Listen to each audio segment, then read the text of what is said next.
Hi hello ನಮಸ್ಕಾರ ಎಲ್ಲರಿಗೂ ಮತ್ತೊಂದು ವಿಡಿಯೋಗೆ ಸ್ವಾಗತ. ಈ ವಿಡಿಯೋದಲ್ಲಿ ನಾನು ನಿಮ್ಗೆ ಏನು ತೋರ್ಸಕ್ಕೆ ಹೊರಟಿದ್ದೀನಿ ಅಂತಂದರೆ, ಲಾಸ್ಟ್ ವೀಕು ನಮ್ಮ ಮನೆ ದೇವ್ರ ಜಾತ್ರೆ ಇತ್ತು. ಸೊ ಈ ಜಾತ್ರೆ ಬಂದು 12 ವರ್ಷಕ್ಕೊಂದ್ಸಲಿ ನಡೆಯುವ ಪದ್ಧತಿ ಇದೆ. ಬಟ್ ಆದರೆ ಲಾಸ್ಟ್ 18 ಇಯರ್ಸಿಂದ ಕೆರೆ ಕರೆಕ್ಟಾಗಿ ತುಂಬಿಲ್ಲ ಅಂಥೇಳಿ ಮಾಡಿರಲಿಲ್ಲ. ಬಟ್ ಈ ವರ್ಷ ಸ್ವಲ್ಪ ಕೆರೆ ತುಂಬಿದೆ ಅಂಥೇಳಿ, ಮಳೆಯೆಲ್ಲ ಬಂದಿದ್ದರಿಂದ ಕೆರೆ ತುಂಬಿದೆ ಅಂಥೇಳಿ 18 ವರ್ಷ ಆದಮೇಲೆ ಮಾಡ್ತಿರೋದು. ನಮ್ಮ ಪೇರೆಂಟ್ಸ್ನ ಕೇಳಿದ್ರೆ ನಾನು 18 ವರ್ಷದಿಂದ ಕರ್ಕೊಂಡು ಹೋಗಿದ್ದೆ ಅಂತ ಹೇಳ್ತಾರೆ. ಬಟ್ ನನಗೂ ಸ್ವಲ್ಪ ನೆನಪಿದೆ, ಬಟ್ ಅಷ್ಟು ನೆನಪಿಲ್ಲ. ಬಟ್ ಈ ಜಾತ್ರೆ ತುಂಬ ವಿಜೃಂಭಣೆಯಿಂದ ಮಾಡ್ತಾರೆ. ಎಲ್ಲ ಥರನೂ ಇರುತ್ತೆ, ವೀರಗಾಸೆಯಿಂದ ಹಿಡ್ದು ಡೋಲಿಂದ ಹಿಡ್ದು ಎಲ್ಲ ಥರನೂ ಇರುತ್ತೆ.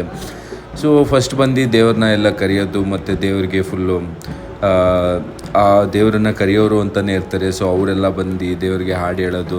ಸೊ ಈ ಥರ ಎಲ್ಲ ತುಂಬ ನಡೆಯುತ್ತೆ. ಸೊ ಇದಾದಮೇಲೆ ನೆಕ್ಸ್ಟು ಮೆರವಣಿಗೆ ಹೋಗ್ತಾರೆ. ಮೆರವಣಿಗೆ ಆದಮೇಲೆ ಆ ಕೆರೆಯಿಂದ ಕಳಶ ತರೋದು. ಸೊ ಈ ಥರ ಎಲ್ಲ ಇದೆ. ಇದೆಲ್ಲ ಒಂದು ಚಿಕ್ಕ ಬೈಟ್ಸ್ ಮಾಡಿ ನಾನು ನಿಮಗೆ ಹಾಕಿದ್ದೀನಿ. ಸೊ ವೀಡಿಯೋನ ಫುಲ್ ಕಂಪ್ಲೀಟಾಗಿ ನೋಡ್ಕೊಂಬನ್ನಿ, ಸಿಗೋಣ ಲಾಸ್ಟಲ್ಲಿ.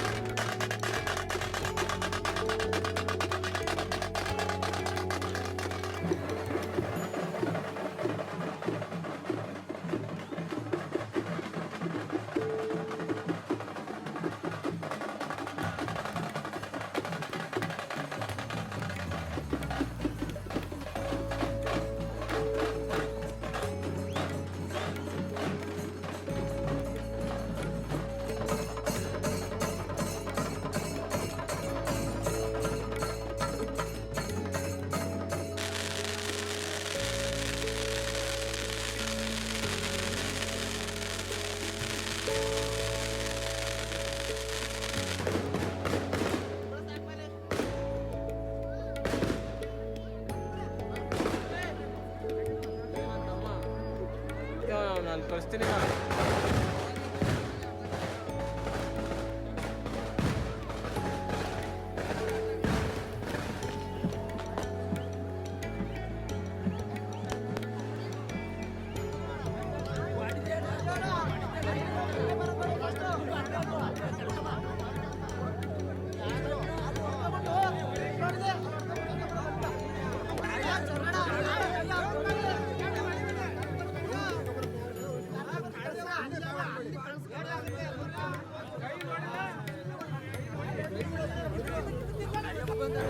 ಸೊ ಈ ವಿಡಿಯೋದು ಇದು ಲಾಸ್ಟ್ ಸೆಗ್ಮೆಂಟು.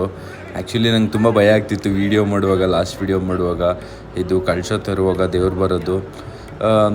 ಈ ಪೂಜೆ ಎಲ್ಲ ಏನಿದೆ ಆ್ಯಕ್ಚುಲಿ ಇದು ತಲಾಂತರದಿಂದ ನಡ್ಕೊಂಬಂದಿರೋದು. ಸೊ ಐ ಹೋಪ್ ಈ ವಿಡಿಯೋ ಇಷ್ಟ ಆಗಿದೆ ಅಂದ್ಕೊಳ್ತೀನಿ. ಸಿಗೋಣ ನೆಕ್ಸ್ಟ್ ವಿಡಿಯೋದಲ್ಲಿ. Signing off from as it is in Kannada. ನಾನು ನಿಮ್ಮ ಮೋಹನ್.